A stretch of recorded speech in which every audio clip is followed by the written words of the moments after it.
تمام دیکھنے اور سننے والوں کو سدرا مین اور حق کی دعوت چینل کی پوری ٹیم کی طرف سے السلام علیکم ورحمۃ اللہ۔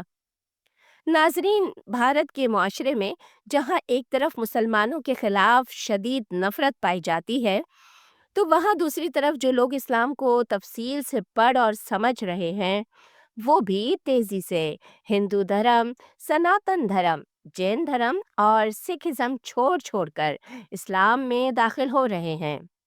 بھوپال شہر کی ایک ایسی ہی پوری کی پوری فیملی نے میاں بیوی بچوں سمیت اسلام قبول کر لیا ہے، مگر جیسا کہ ہندوستان میں اسلام قبول کرنا آج کے دور میں ویسا ہی مشکل بنا دیا گیا ہے جیسا کہ مکہ کے مشرکین نے صحابہ کرام رضوان اللہ علیہم اجمعین کے لیے بنا دیا تھا۔ وہیں دوسری طرف بلال رضی اللہ تعالیٰ عنہ اور خبیب رضی اللہ تعالیٰ عنہ کی سنت پوری کرنے والے یہ نو مسلم بھی کسی سے کم نہیں ہیں۔ آج کی کہانی میں آپ دیکھو گے کہ جب اس شخص نے بیوی بچوں سمیت اسلام قبول کیا تو اس کے اپنے ہی سگے باپ نے اس کے خلاف کیسے کیسے جھوٹے الزامات لگائے اور جھوٹی FIR کٹوا کر اپنے ہی بیٹے کو جھوٹے مقدمات میں پھنسا دیا۔ کیسے اسلام دشمنی میں ایک ہندو باپ کا دل ایسا پتھر ہو گیا کہ نہ اسے اپنے بیٹے پر ترس آیا اور نہ چھوٹے معصوم پوتے پر۔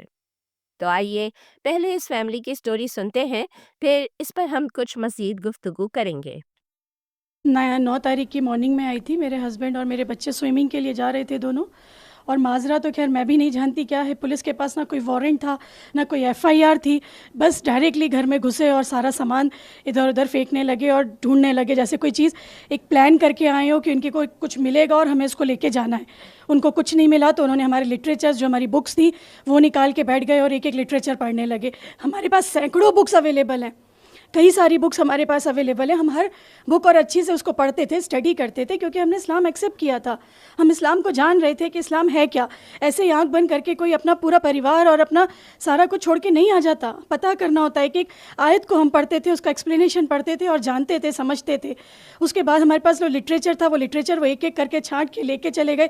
بچوں کے کھلونوں میں سے جو کھلونے ان کو ایسا لگ رہا تھا کہ جس سے ان کے اوپر کوئی ظلم ثابت کر سکتے ہیں تو وہ کھلونے یہاں سے لے کے چلے گئے، اور نہ کچھ بھی نہیں تھا ان کے پاس، کوئی وارنٹ نہیں تھا کوئی۔ میں پوچھ رہی ہوں کہ میرے ہسبینڈ کے لیے کوئی FIR لکھی ہو تو مجھے بتاؤ، تو کسی نے اگر ان کی کمپلین کری ہے تو وہ تو بتاؤ کس نے کمپلین کری ہے، کس بنا پہ کمپلین کری ہے۔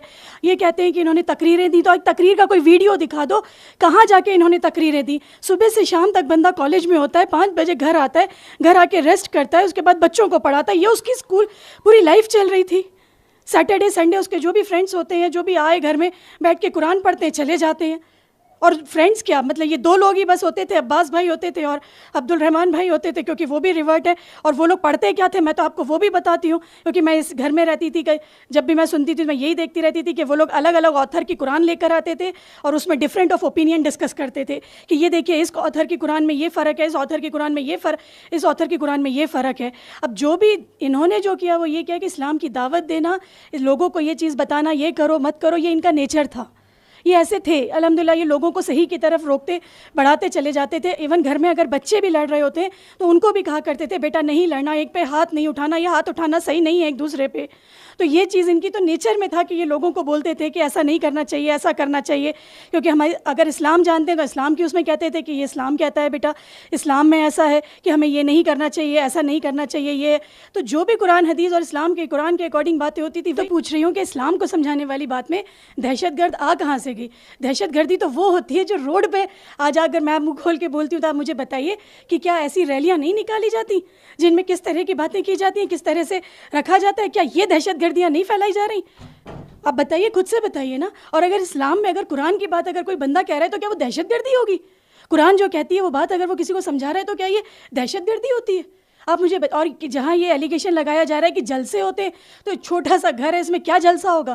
ہاں، عید اور افطار کے سمے افطار پارٹی ہوئی تھی، تو افطار پارٹی میں کس کے گھر میں افطار پارٹی؟ کیا آپ کے گھر میں افطار پارٹی نہیں ہوتی؟ کیا جو بھی مسلم ہے اس کے گھر میں افطار پارٹی نہیں ہوتی؟ ظاہر سے بات ہے مسلمانوں کے گھر میں ہوتی ہے، لوگ آتے ہیں چلے جاتے ہیں۔ ویسے ہم لوگوں کی کوئی فیملی نہیں ہوتی، تو ریورٹ بھائی بہن، اور وہ بھی 2 یا 3 فیملیز ہیں بس، وہ آئے اور وہ یہاں سے چلے گئے. اس کے علاوہ کچھ بھی نہیں تھا ایسا کہ کوئی ہم لوگوں نے جلسے کیے یا کوئی ایسی میں وہی تو بول رہی ہوں, جو بھی آپ الزام لگا رہے ہیں یہ بے بنیاد الزاموں کا کوئی ایویڈنس تو دیجیے. انہوں نے کب ایسا کر دیا؟ اور جو کہہ رہے ہیں ٹریننگ کیمپ, اب ٹریننگ کیمپ جنگلوں میں, حیدرآباد کے آس پاس کتنے جنگل ہیں؟ جنگل ہیں حیدرآباد کے آس پاس؟ آپ مجھے بتائیں کہ جا کے یہ ٹریننگ کیمپ لگائیں گے. ایک سیٹرڈے سنڈے کی چھٹی ملتی ہے, سیٹرڈے کی بھی نہیں ملتی, سنڈے کی چھٹی ملتی ہے, جس میں گھر کا سامان لانا, بچوں کے ساتھ ٹائم سپینڈ کرنا, یہ ایک فادر کی ذمہ داری ہوتی ہے, اور وہ وہی ذمہ داری نبھاتے تھے. اس میں کسی بھی طرح کے کوئی ٹریننگ کیمپ لگاتے تھے, یہ تو بہت بڑی بات ہو گئی. ہاں یہ ضرور میرے شوہر کو ہوتا تھا کہ بھئی مسجدیں ہیں, جو مسجدیں ویران پڑی ہوئی ہیں, ہم ایک بار جا کے ان میں نماز پڑھیں گے تو مسجدیں آباد ہو جائیں گی. بس ایک یہ سوچ ان کی ضرور ہوتی تھی کہ بس ہمیں مسجدوں کو آباد کرنا چاہیے, مسجدیں ویران کیوں رہتی ہیں, اللہ کا گھر کیوں ویسا رہتا ہے. بس یہ جو انہوں نے بات کہی ہے سیریا جانے کی, یہ بالکل بے بنیاد ہے. اور اوپر سے کہہ رہے ہیں 2010 میں تو انہوں نے اسلام ایکسیپٹ کیا تھا. یہ اسلام کی ABC بھی نہیں جانتے تھے, بس کلمہ پڑھا تھا انہوں نے اور اسلام کو جان رہے تھے, سمجھ رہے تھے. تو کہاں سے سیریا جانے کی بات ہو سکتی ہے؟ مجھے نہیں پتا کہ میرے فادر ان لا نے اتنی بڑی بات کہہ کیسے دی. یہ ان کی طرف سے اتنا بڑا ایلیگیشن تھا, نہ ڈاکیومنٹ ہے بندے کے پاس. سیریا کوئی آپ کے آجو باجو نہیں ہے کہ سیریا آپ ٹرین میں بیٹھیں گے اور بس میں بیٹھیں گے اور چلے جائیں گے. میرے ہسبینڈ کے پاس کوئی ڈاکیومنٹیشن نہیں تھا. ان کے ڈاکیومنٹیشن جو بھی بنے MP میں 2014-15 میں بنے, میرے پاس پورے پروف ہیں اس کے. تو جب کچھ بھی نہیں ہے تو وہ بندہ سیریا چلا جائے گا, سیریا جانے کی بات کہے گا؟ یہ کہاں سے ایسے ورڈس یوز کر رہے ہیں اور کیوں کر رہے ہیں؟ پوچھیے ان سے جا کر. میں خود سوال کری آج صبح, مجھے بہت برا لگا جب میں نے دیکھا. میں نے کہا آپ نے کیوں کہا پاپا جی یہ بات؟ کب کہا انہوں نے ایسا؟ ان کے پاس کوئی جواب نہیں تھا. میں نے کہا آپ نے اتنی بڑی بات کہہ دی بنا کسی پروف کے. انہوں نے کب کرا ایسا کہ سامان پیک کرا اور سیریا جا رہے تھے؟ سبحان اللہ. مطلب کچھ تو عقل لگاتے. سیریا کون جا سکتا ہے جس کے پاس پاسپورٹ ہو؟ اگر میں لیگل بھی بات کرتی ہوں تو کون جا سکتا ہے؟ پاسپورٹ ہو. جس کا آدھار کارڈ سوربھ راجویدی کے نام سے ہے, جس کے پاس کچھ بھی پاسپورٹ نہیں ہے, وہ کہاں جائے گا سیریا؟ یہ کیا بات کر رہے ہیں وہ؟ اور اس کے پاس, ان کے پاس کوئی پروف ہے اس کا کہ بس کہہ دیا, ہمیں جو کہنا ہے کہہ دیا؟ جی الحمدللہ میرے پریوار سے میری بات ہوتی ہے اور ساس سے میرے شوہر کی بات ہوا کرتی تھی. میرے فادر ان لا اور میرے ہسبینڈ کے بیچ میں ہمیشہ اختلاف رہے, اور اتنے زیادہ اختلاف رہے, اور اس کا ریزن یہ تھا کہ میرے شوہر کا ایک کہنا ہوتا تھا کہ بھئی آپ مجھے کچھ بھی کہہ لو, میری بیوی کو کچھ کہہ لو, میرے بچوں کو کچھ کہہ لو, آپ جو کہنا ہے آپ ان کو کہہ لو, بٹ میرے اللہ اور میرے رسول کو کچھ مت بولو. اگر آپ ان کو کچھ بولو گے, میں آپ کے خداؤں کو کچھ نہیں بول رہا, آپ میرے خداؤں کو کیوں گالی دیتے ہو, کیوں برا کہتے ہو؟ ان کے اندر بس ایک یہ چیز ہوتی تھی, اور وہ پاپا جی کو برداشت نہیں تھی. جب بھی جاتے تھے تو اس بارے میں کچھ وہ کہتے ہی تھے. وہ ایسا کچھ کہتے تھے کہ بات بھڑکے اور پھر یہ ناراض ہو اور ایسی کوئی لڑائی ہو. ایسا کبھی نہیں ہوا کہ سوربھ نے خود سے جا کر کبھی کوئی بات کہی اور اس میں پاپا جی بالکل اچھے سے بہت ٹائم ہم نے اسپینڈ کر لیا اور ہم اچھے سے آ گئے ہوں. میرے ماں باپ تو خیر اللہ کا شکر ہے کہ وہ کچھ نہیں کہہ رہے ہیں. ان کا, میں خود ابھی 2 مہینے وہیں پہ رہی تھی, پاپا کی طبیعت ٹھیک نہیں تھی, وہیں سے ہو کے آئی. لیکن ہاں میرے ساس سسر ایسا کہہ رہے ہیں تو یہ الزام نہیں ہے, ان کی سوچ یہ کہہ رہی ہے. ان کو لگتا ہے کہ شاید ہمارا سوربھ اس چیز سے بچ جائے گا, بٹ یہ وہ نہیں جانتے کہ یہ سوربھ کے لیے کتنا کمپلیکیشن کریٹ کر دے گا. تو میں تو یہی ریئیکٹ کروں گی کہ یہ آپ لوگ کیوں بول رہے ہو ایسا جو جھوٹ ہے, جس کی کوئی بنا نہیں ہے. اگر آپ یہ کہتے ہو کہ نہیں ہم خود مطلب میں تو اتنی حیران ہوں اس بات کو سوچ کے کہ ماں باپ اپنے بچے کے بارے میں ایسی بات کہہ رہے ہیں, اور اوپر سے مجھ سے کہہ رہے ہیں کہ ہم تو اس کو بچانے کی کوشش کر رہے ہیں. یہ تو ایسا دوگلا چہرہ میرے سامنے نہیں. مجھے تو بہت تکلیف ہوئی اس بات کی, اور جس کو بھی جن کا بھی نام لے رہے ہیں کہ ان کے کارن ہوا, ان کے کارن ہوا, اس کے لیے بھی میں یہی کہوں گی کہ دیکھیے کسی کا برین واش نہیں کیا جا سکتا. کوئی بھی ہے اس کا برین واش نہیں ہو سکتا. ہر کسی کے پاس اللہ نے انٹلیکٹ دیا ہے, سمجھ دی ہے, وہ اپنے آپ سوجھ بوجھ کر اور ہر چیز کا ریسرچ کر کر ہی اسلام میں آتا ہے. کوئی کسی کا برین واش نہیں کر سکتا. مجھے تو آج تک یاد نہیں ہے کہ میرے ہسبینڈ نے کبھی کسی کو کنورٹ کیا ہو. ایون انہوں نے اپنی وائف کو کنورٹ نہیں کیا. میرے سے انہوں نے یہ کہا تھا کہ دیکھو سربھی تمہاری اچھا ہے, اگر تم ہونا چاہتی ہو, نہیں ہونا چاہتی ہو, اٹس آن یو, لیکن میں اسلام پہ رہ رہا ہوں, میں اسلام پہ چلوں گا. تم پڑھو, جانو, تمہیں اچھا لگے تو تم ایکسیپٹ کرو, ادروائز مت کرو.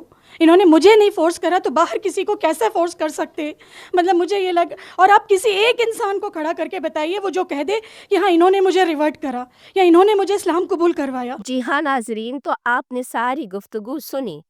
اس سے آپ کو اندازہ ہو گیا ہوگا کہ ہندو دھرم میں مسلمانوں کے خلاف کس قدر نفرت پائی جاتی ہے. حالانکہ سادہ سا اصول ہے کہ اگر تمہارا سناتن دھرم سچ ہے تو تمہیں اسلام سے اتنا ڈر کیوں ہے؟ کیوں جھوٹے مقدموں اور پولیس کے آتنکواد سے لوگوں کو ڈراتے ہو؟ مگر تم یہ سب کچھ صرف اس لیے کرتے ہو کیونکہ تمہیں یقین ہے کہ تم لاجک اور دلائل سے اسلام کو غلط ثابت کر ہی نہیں سکتے. لیکن یاد رکھو، جو اسلام کی چاشنی ایک مرتبہ چکھ لیتا ہے وہ پھر کسی بھی بڑی سے بڑی قربانی کے لیے تیار رہتا ہے، لیکن اسلام چھوڑنے پر راضی ہرگز نہیں ہوتا۔